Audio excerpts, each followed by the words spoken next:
Welcome to the Board Game Marketing Podcast. Let's cue the intro.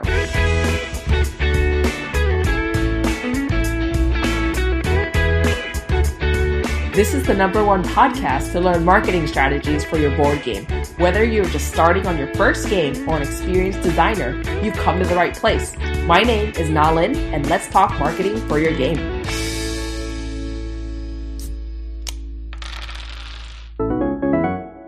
Hi everyone, welcome to the Board Game Marketing Podcast. Today we are very lucky to have Pavle Ilijasevic with us on the show, and I'm really excited for everything that he has to share with us today. So Pavle, welcome to the show. Thanks, Nalin. Thanks for having me. Yeah, and firstly, I'd love it if you could tell us a little bit about yourself and also about your project before we just dive right in.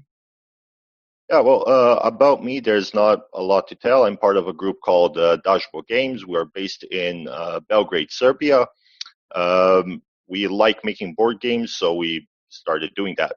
About 2 years ago, that was back in October 2018, we launched our first and so far only, but hopefully not last, Kickstarter for our game Overtime. Overtime was meant to be a fast-paced, fun, satirical card game where you're stuck at work on a Friday evening in overtime and you're trying to get out of work. Basically, you play the cards to either complete the task that you have or to shuffle them off to the other players and have them finish them for you. And the first player to get rid of all of their assignments wins the game. So that's in the shortest amount of time that I can describe the game. Yeah, that honestly sounds like real life sometimes when you're going into the office. Yeah, unfortunately, it's based off of real life events and stuff that I myself kind of experienced at work. But it has been a little bit tuned down to a more standardized office space because I work in an architecture firm. Some of the stuff that you'll find perhaps in a development office or in a programming office won't be found in my workplace. But we kind of toned it around everyone's accounts and what they encountered and what people usually encountered. It's all very similar. So, yeah, that makes sense. I've definitely seen that happen and experienced that too myself. So let's kind of get into the marketing stuff of this podcast here. What kind of things did you do to prepare for your campaign? Going up to the campaign. Well, here I'll make a divide that we had basically two separate ways. We had one that was very local and one that was more based around international. And I divide them because I think that on the local side, we did pretty good. On the international side, we could have done a lot better, to be honest. So before the campaign, about at least a month in advance, we started booking at all the gaming clubs here in the country time slots that we could come in, we could present the game, gather as many emails up front, try and introduce as many people to the game, and get as much support as we can. And because we tried to do this, we made the entire campaign was complete in about 2 or 3 months. It was very time-consumed and pressed, and we didn't do a lot of sharing along the way because we were trying to figure out everything that we had to do and do it in as little time as possible. So we didn't do a lot of the pre-marketing for international backers, except for perhaps share something that we had along the way of artwork or ideas through our Facebook page. And even then, it was mostly shared with people that follow our page at that moment rather than trying to get more people to follow us. But on the local side, we had quite a bit of success. We about half our backers were actually from Serbia, which was a huge thing for a Serbian campaign, much less for us because we didn't really expect that much support from the local community to begin with. So basically, that would be my explanation for what we did. We divided ourselves into our local and our international campaign. We did not do a lot of work on the international campaign, and therefore not a lot of people knew about the game before it actually hit Kickstarter. But locally, we went with our strong suit, which was talking to people, showing them the game, explaining it, and having them having them enjoy it firsthand, and then hopefully support it. Yeah, no, those are really interesting ways to divide and conquer, pretty much the local part and the international part. When it comes to going to gaming clubs, you were saying, can you kind of Mm-hmm. talk through the process of how you planned each play test and how you collected emails at the end? Yeah, so a couple of months beforehand, before we started with the actual campaign planning, we would hold a game testing event at a certain club, either in the city or in one of the surrounding cities, where we would bring all sorts of games that we had at the time, including this one, including Overtime, which we would show to people, and then collect their feedback through a sheet that we made, where we would ask them for specifics about the game, what they liked, what they didn't like, to rate it on certain styles, like the artwork, the rules, how much they enjoyed it, would they recommend it, and in the end, ask them through that to leave an email. When we were actually preparing for the campaign, we after each playtest of the game, we would ask the people directly to tell us their thoughts and opinions, and then offer them to input their email on a spreadsheet that we had. We carried the tablet around with us, and there we would enter all of the email addresses for the people that came to join us on the testing that day. So depending on the club, that would be somewhere between 20 or 30 emails per club, and we would visited at least 5 of them, I think, in the surrounding area. And it was one event every 3 days before the campaign. Got it. Wow. Yeah, that's a lot of time, but it also kind of turns out to be a lot of emails at the end too. Yeah. Well, it was a big part of our email list. It wasn't a large list. We kind of determined that we need at least 200 backers, and we had 200 and something emails in the end. Some of them which were people who told us they would support us because they liked us, they enjoyed the game, and so, most of them were from the email list that we collected beforehand through these playtests. Got it. And you mentioned that you had, a tablet going around. You also had a sheet where people could give feedback and write an email at the bottom. I know a lot of new game designers coming into this and trying to market. They're not sure what is more effective, when they should use which. Do you have some comments about that? Not very good ones. We I think our standard approach was to leave players with a sheet of paper and a pen that they could then fill out after a playtesting session, where they would leave us comments about the game. But for that, we found that sometimes people were not very enthusiastic about filling out a simple form that was very limiting in what they could say. We had certain lines where they could write in comments, but most people didn't want to write stuff. They just wanted to continue playing. Either we pick them up out of the club and then ask them to play our game. Giving them something to write rather than talk was perhaps a mistake at the start, but it did help us collect some feedback that we were able to keep, and then use to check what the common mistakes were, what were common issues that people had with the game, or ideas that they gathered that helped us fix the game.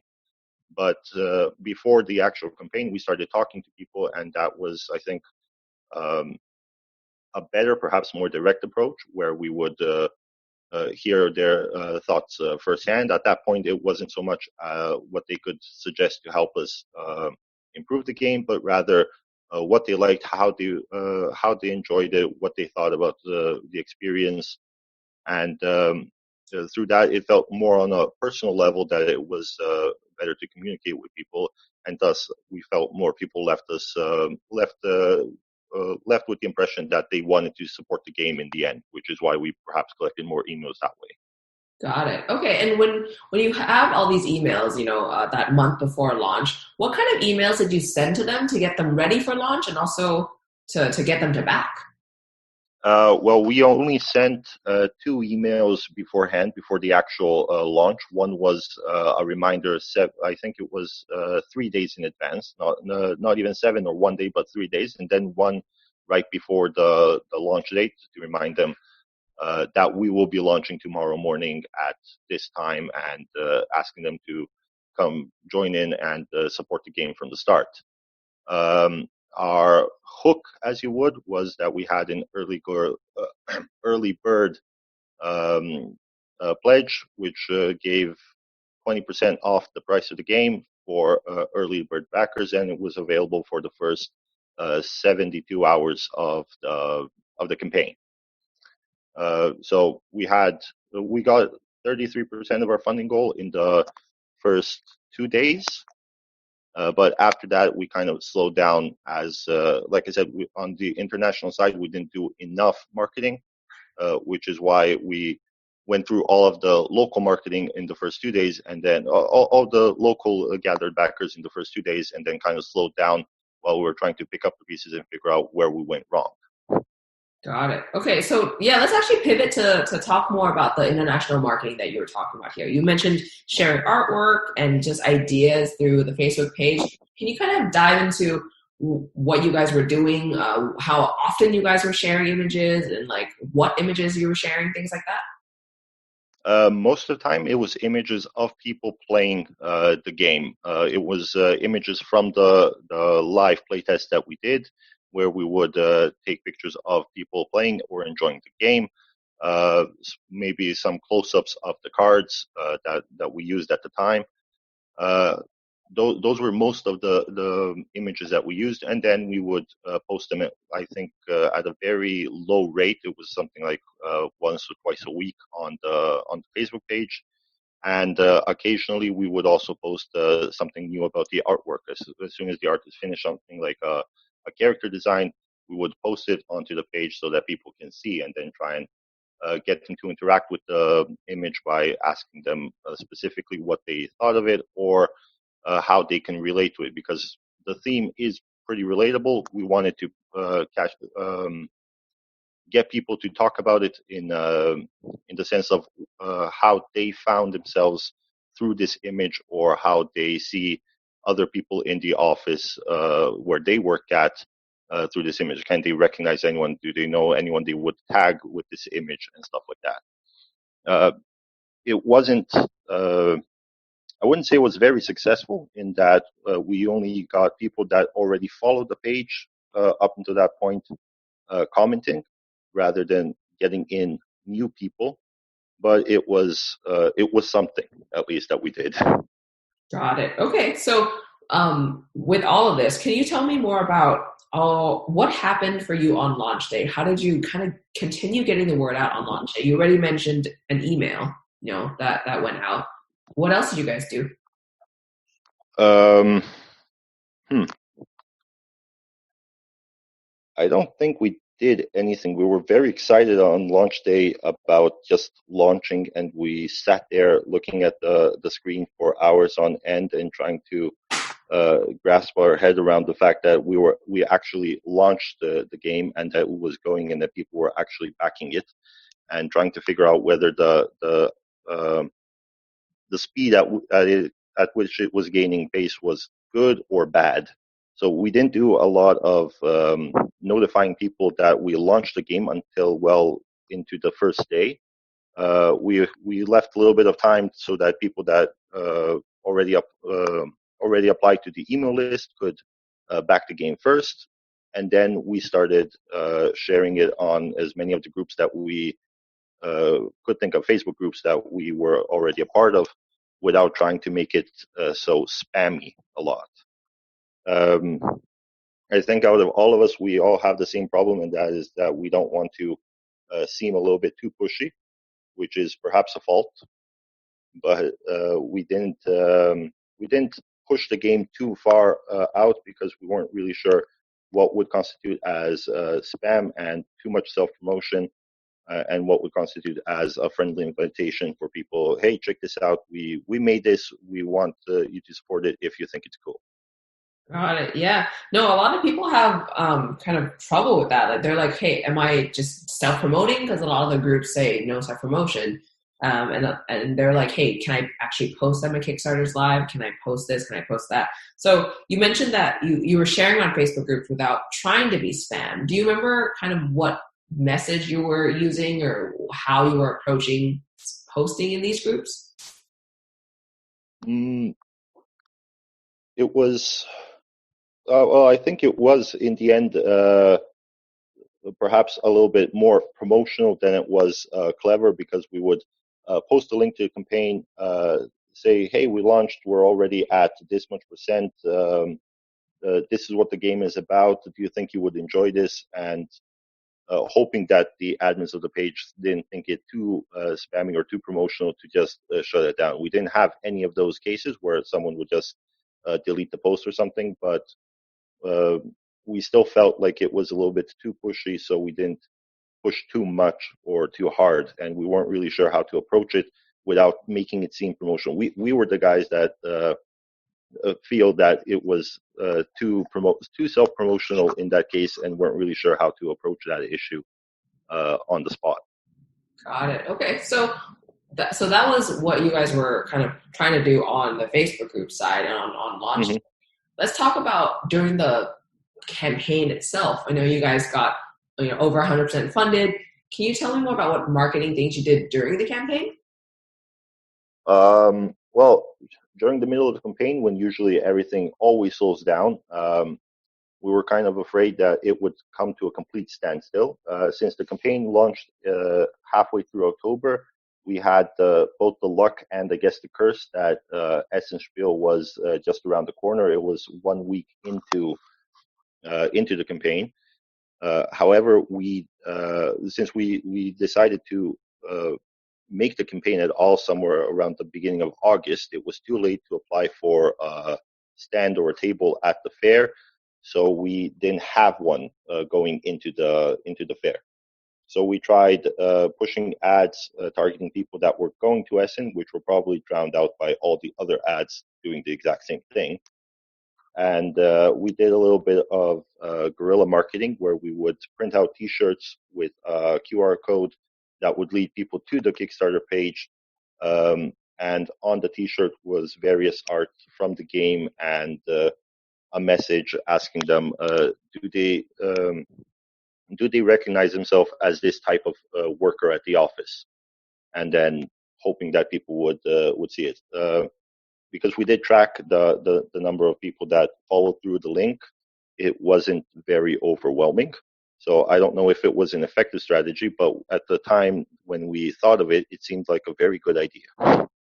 Yeah, no, that I've never heard of that before. So that's really cool that you guys tried the guerrilla marketing tactic. Can you talk more about like kind of what the process was to get that up and running for you guys? Well, we took out snippets of the artwork that would be on the various cards. Specifically, these were the employee types that you could find in the game. We put them on the back of the shirt because we figured as we're walking around, people won't notice so much what was happening on the front of the shirt because of all the arm waving, whatever we were doing, wherever we were facing. But our backs were large and exposed, and people would definitely notice stuff that was written on the back. Everyone that passes by or that's walking right behind you would definitely see what's on your back. And we would put up a large image all across the back, a QR code, and some kind of catchline that we were hoping would draw somebody's attention to try and scan the code off our back. We had a couple of those where people would stop us just so they can scan the code. I don't know how much the conversion rate was at the time. We were also a little bit drawn in by being at the SSBO, which was 3 or 4 days of nonstop madness. And we also had cards that would be like the final product of the card game. Without the card back. On the back would also be a snippet with a QR code that would lead to the Kickstarter campaign that we would hand out to people as they pass by. In retrospect, we probably should have also done a little bit more talking as we were giving people the cards. At some point, we just started handing them out a little bit randomly, and while people did take them, as soon as you hand someone something, they do kind of reach for it. I don't think a lot of people took more notice than that. Just put it in with the rest of the flyers or advertisement they received along the way, or just perhaps even threw them out. Who knows? Got So it. that Yeah. was. Sorry, you were saying? Yeah, no, I'm just saying. So perhaps in retrospect, that might have been like a bad idea to do, rather than engage people directly and try and talk to them and to do what we were hopefully good at, which is talking to people directly. We would just try and hand out the information without any word or any engagement whatsoever, and hoping that it worked on its own. Yeah, no, I see that like going to bigger events can be intimidating, and you're like, hey, do I just approach people? Do I just talk to people? Do I just kind of say something to them about the game? Like, what do I do? During that looking back, what do you think would have worked really well for you guys? Well, the best thing that could work for us was that we had a stand at the fair that we were going to, but not being able to obtain one, probably if we had found someone that was willing to host us with a table, or at least a little stand where we could stand on the corner and just show people the game or showcase it in some way. We had a couple of friends that did rent stands, but we didn't think about reaching out to them for this purpose at the time. Again, thinking it was maybe too intrusive of us to try and use their rented stands for our own purposes, and probably talking to people more would have definitely helped. Perhaps we would have handed out a little bit less of the cards, or had less people engage, but definitely I think that the people that did engage would have had more reason to back the game and support us than just if we hand out the cards randomly and hope somebody likes it. Got it. Yeah, yeah. Being able to talk to people, being able to have a table so that there's reason for other people to come to you. That's also a really good idea. So you also mentioned earlier that you ran some ads to actually target people at Essen. Can you kind of talk us through the process of that and kind of your thinking behind that and what happened? I would definitely put a disclaimer that for anyone listening, what we did was very, very amateurish and very bad. We're not very good at making ads on Facebook, and that was our first attempt at doing so. We kind of started trying to create an audience in some way that would form up on people gathering at Essen, people who like Kickstarter, people who like board games, and at that time it probably would have reached about a couple of 100,000 people. But we did not put a lot of money into the ad because we weren't really sure what we were doing in making the ad. So we kind of went with our gut and put in probably too few and didn't get a lot of click-throughs, and were drowned out, not thinking that people would also put their own ads for like the bigger companies that would be at the fair advertising their stands, or perhaps even other Kickstarters. I don't know if there were any at the time. I can't remember at this moment actually. But yeah, I wouldn't use it as a good example of what we did right in any way. The Facebook ads at that time. Got it. Yeah, that makes sense. Like as like a digital marketer too, I always try to decrease ad spend for anything across the board when it comes to like big holidays, even because people aren't Mhm. really like Black Friday in America is very big, and all the big brands just do digital advertising, and so advertising for a new game coming on Kickstarter during that time, for example, probably won't work the best because all the ads would become more expensive, be crowded. So that would really make sense when you're talking about Essen and how everyone else is also doing ads at the same time. Mm, definitely, yeah. I don't know why we thought the ad would work, not even knowing whether it was a good ad, or doing some testing to see what people were reacting to, or trying to set up what the best message or image would be. We just put on an ad, let it fly for 5 days straight, and hoped for the best. So it was a very risky and amateurish move on our part, but we didn't know any better, so we couldn't know it was a mistake at the time. Yeah, no, that makes sense. It's like you do it, you learn, and then you kind of come out the other side being like, okay, well, now I know what to do. Yeah. So out of all of the things that you were doing here, what do you think was kind of the most effective marketing method for your campaign? Definitely the person-on-person talks and playtesting. If we did that more and somehow with a little bit more of an international community, like put it up for uh, the print and play that people can download it, try it out, give us their opinions, or just perhaps if we made a simulation on Tabletop Simulator and then had play testings where we would have people gather, play the game, and then give us their feedback. That definitely would have been more along our strong suit. And I definitely think that one-on-one talking with people, trying to get them interested in the game, is better than just putting it out there and hoping that somebody will pick it up. Perhaps it works, but you have to probably know what you're doing. Yeah, absolutely. The one-on-one conversations are just so important. Like just now when we're with COVID lockdowns and things like that, I'm encouraging every game designer to just kind of talk to people online as much as they can about their game, about what they're doing, just to really foster that one-on-one relationship too. Because as you were saying, those are just kind of the strongest bonds that take over to a crowdfunding campaign. Yeah, definitely. Even if it's online, engaging with people and trying to talk to them is definitely more rewarding than just putting up a message and leaving it there. Because if people don't see that you're responding to it, they probably won't continue engaging with it and will just forget about it in the end, I guess. Yeah. So what's that? That's really, really good to think about. So with that said, like what's next for Overtime and what's next for you guys over at Deathboard?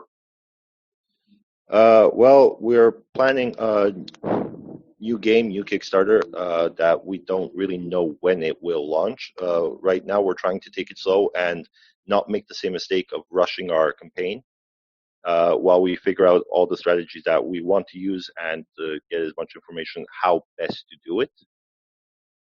As for Overtime, we still have quite a large number of those games left.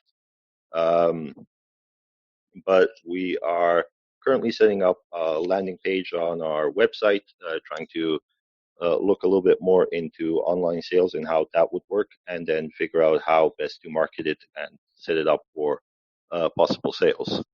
Because at this time, with COVID going on, it's kind of hard to engage directly with people and present the game to them ourselves. Yeah, no, that makes complete sense. So if listeners are interested in learning more about you, about Overtime, about any new games that are coming on the pipeline, where should they head to? Right now, the best place would be our Facebook page, Dashboard Games on Facebook. The website's still in development, so I can't really funnel people over there at the moment, but hopefully it will be up by the end of the month, so we can also share a little bit of that as well, see if it works. Got it. And is this DAZBOG Games? Yes, DAZBOG Games. Okay, perfect. Well, thank you so much for coming on the show today and sharing with us all these insights about the campaign, about marketing. I know people are going to love what you have to say. Oh, hopefully they learn from our mistakes and they can avoid the mistakes themselves. And if we did do something right, they will hopefully learn a little bit from that as well. So, awesome. Well, thank you so much for your time. All right, no problem. Thanks for having me.